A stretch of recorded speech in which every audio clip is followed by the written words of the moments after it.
Psychology କହିଥାଏ କୌଣସି ବିବାହିତା ମହିଳାର ଏହି ତିନୋଟି କମଜୋରି ଜାଣିଥିଲେ ସେହି ମହିଳା ଚଡ଼ି ଖୋଲି ଥରେ ନୁହେଁ ବରଂ 1000 ଥର ଗେହିବାକୁ ଦେବାକୁ ବାଧ୍ୟ ହେବ।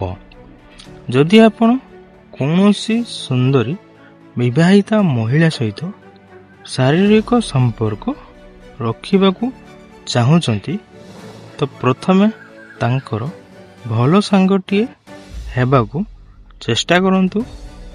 ଯଦି ଟଙ୍କା, ପ୍ରେମ ଓ ସେକ୍ସ ଏହି ତିନୋଟି ମଧ୍ୟରୁ ଗୋଟିଏ ବି କମିଥାଏ ତାହେଲେ ଆପଣ ତାହା ପୂରଣ କରି ତାଙ୍କ ହୃଦୟକୁ ଜିତନ୍ତୁ। ତାପରେ ଆପଣଙ୍କ କାମ ହୋଇଯିବ। ସାଇକୋଲୋଜି କହିଥାଏ ଯଦି ଆପଣଙ୍କ ସ୍ତ୍ରୀ ଆପଣଙ୍କ ସହିତ ସମ୍ଭୋଗ କରିସାରିବା ପରେ ଏହି ଦୁଇଟି ଖରାପ ବ୍ୟବହାର କରନ୍ତି ତେବେ ବୁଝିଯାଆନ୍ତୁ କି ସେ ପରପୁରୁଷ ସହିତ ଚଡ଼ି ଖୋଲି ଗିଆ ଖାଉଛନ୍ତି ବୋଲି। ପ୍ରଥମତଃ ହେଉଛି ସମ୍ଭୋଗ କରିସାରିବା ପରେ ଆପଣଙ୍କୁ ଇଜ୍ଜତ ଦେବେ ନାହିଁ।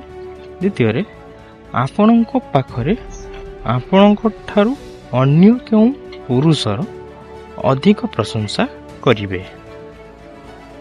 ସାଇକୋଲୋଜି କହିଥାଏ ଶାରୀରିକ ସମ୍ପର୍କ ବନାଇବା ସମୟରେ ମହିଳାମାନଙ୍କ ଗୁପ୍ତାଙ୍ଗର ଶୁଖିଲାପଣ କାରଣ ପାଇଁ ପଚ୍ ପଚ୍ ଆବାଜ ଆସିନଥାଏ। ତେଣୁ ଏହିଭଳି ସ୍ଥିତିରେ ମହିଳାଙ୍କୁ ଡାକ୍ତର ଦେଖାଇବା ଉଚିତ। ସାଇକୋଲୋଜି କହିଥାଏ ଯେଉଁ ସ୍ତ୍ରୀ ଯେତେ ଅଧିକ ଆକର୍ଷଣୀୟ ହୋଇଥାନ୍ତି ତେବେ ତାଙ୍କ ଶରୀର ସେତେ ଅଧିକ ସେକ୍ସି ଓ ସେ କାମୁକତାରେ ଭରି ରହିଥାନ୍ତି। ସାଇକୋଲୋଜି କହିଥାଏ ଯଦି ଆପଣଙ୍କ ଗୁପ୍ତାଙ୍ଗ ଢିଲା ଅଛି ବା ଗେହିବା ସମୟରେ ଠିକ୍ ଭାବରେ ଠିଆ ହେଉ ନାହିଁ ତେବେ ଏହି ଘରୋଇ ଉପାୟ ଆପଣାନ୍ତୁ। ଗୋଟିଏ ଛୋଟ ଅଦା ଖଣ୍ଡ, 2ଟି ଗୁଜୁରାତିର ଦାନା ଓ 3ଟି ଗୋଲମରିଚ ଖଣ୍ଡେ ମିଶ୍ରିକୁ ନେଇ ଏସବୁକୁ ଭଲ ଭାବରେ ପାଉଡର କରିଦିଅନ୍ତୁ ଓ ଏଥିରେ 1 ଚାମଚ କଫି ମିଶାନ୍ତୁ ଓ ଏହାପରେ 1 ଗ୍ଲାସ ଉଷୁମ ପାଣି ନେଇ ସେହି ପାଉଡରକୁ ମିଶାଇ ଦିଅନ୍ତୁ ଓ ଏହାକୁ ପ୍ରତିଦିନ ଶୋଇବା ପୂର୍ବରୁ ଖାଆନ୍ତୁ। ଆଉ ଦେଖନ୍ତୁ ଏହାର କମାଲ।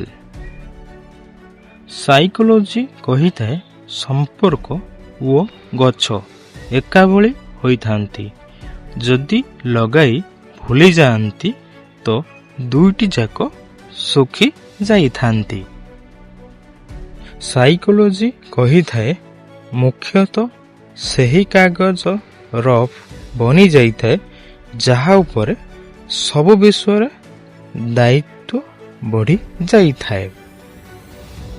ସାଇକୋଲୋଜି କହିଥାଏ ସମୟ ଓ ପରିସ୍ଥିତି ସବୁବେଳେ ବଦଳି ଯାଇଥାଏ କିନ୍ତୁ ଭଲ ସମ୍ପର୍କ ଓ ସଚ୍ଚା ସାଙ୍ଗ କେବେ ବି ବଦଳି ନଥାଏ।